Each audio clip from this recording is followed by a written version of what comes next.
personas que respetamos y admiramos aquí en Sin Censura. Déjeme primero saludar al abogado especialista precisamente en Derecho Penal, Derecho Militar y Seguridad Nacional, nuestro querido amigo César Gutiérrez Priego, a quien saludo con mucho gusto. ¿Cómo estás, César? Buenas tardes.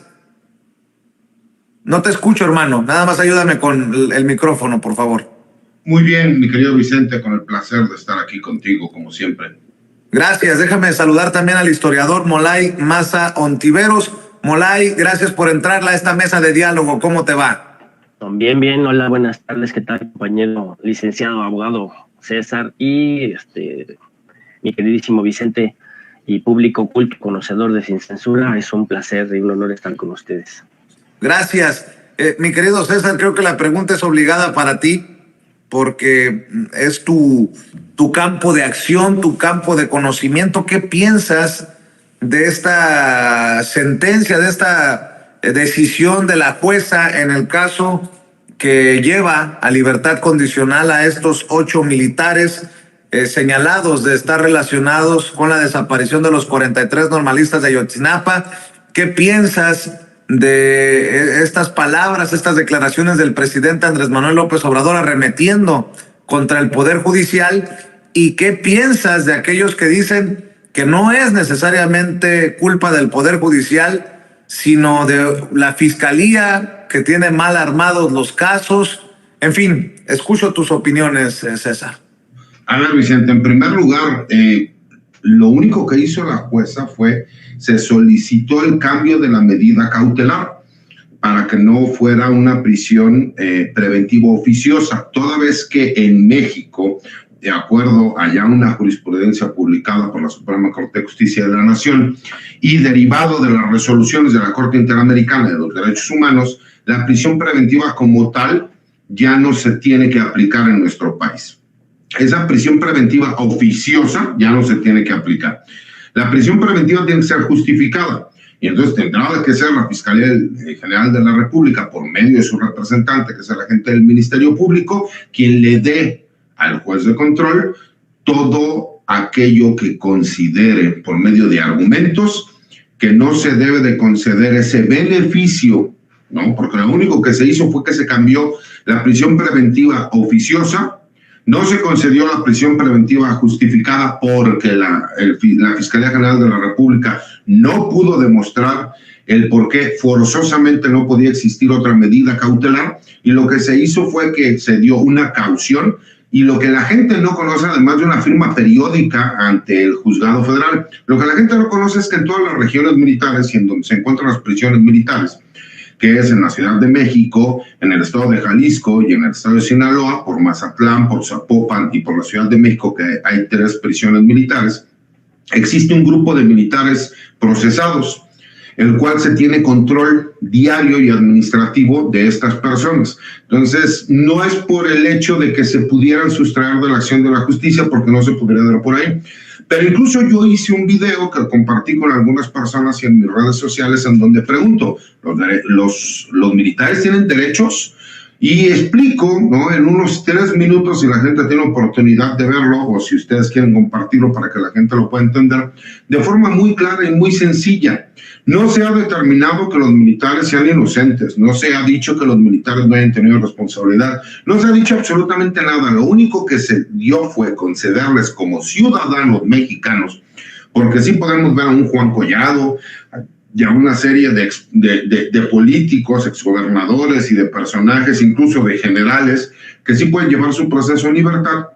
¿Y por qué no tendrían este derecho el personal militar? Ese es en el primer punto. En el segundo punto explico también, incluso en este pequeño video, cómo es incorrecto y es falso, porque no hay abogados militares que estén llevando a cabo la defensa de estos elementos militares. Son 2 abogados civiles, no soy yo, lo aclaro también, que ellos fueron contratados por el personal militar para que llevaran a cabo la defensa técnico-jurídica.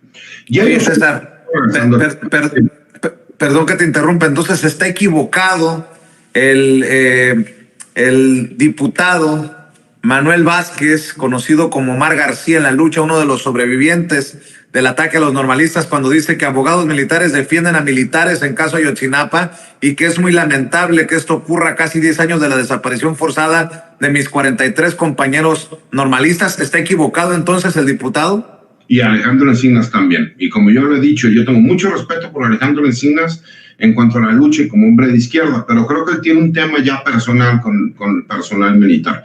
Te lo digo porque es público, son 2 abogados defensores privados civiles que son quienes llevan la defensa. Pero voy más allá.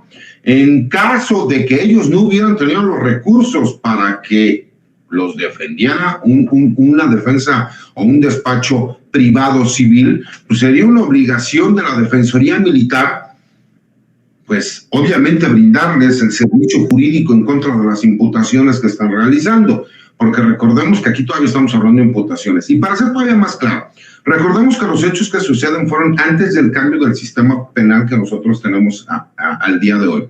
Y la Fiscalía General de la República decía que como en aquel entonces la imputación de estos delitos forzosamente tenía presión preventiva, ¿no? Pues, y era oficiosa, pues entonces tendría que funcionar de igual manera. Entonces ese fue el único argumento que dio. La defensa dio un argumento en donde explicó todo lo que te estoy explicando ahorita, cómo hay medidas de control, la garantía económica, el que se tengan que presentar periódicamente ante el juzgado y que además todos los días estarán en este grupo de procesados militares en donde administrativamente se les seguirá dando seguimiento a su situación jurídica. Pero voy más allá. Creo que el presidente es muy claro al señalar lo siguiente. Dice, no estoy de acuerdo con lo que dice Alejandro Encinas y arremete en contra del Poder Judicial, pero creo que también tendría que haber arremetido en contra de la extinta PGR, porque recordemos, para que a la gente no se nos olvide, la única persona que reconoció que había ordenado la desaparición y el secuestro de los normalistas de Ayotzinapa fue Sidronio Casarrubias, personaje que ya quedó completamente en libertad desde el año pasado y que ahora está como testigo colaborador de la Fiscalía General de la República. ¿Y esto por qué? Pues derivado de todos pudimos ver el video en donde Tomás Herón están torturando a un individuo que pertenece a este grupo criminal que es Guerreros Unidos, que le dicen el Cepillo, en donde lo están torturando.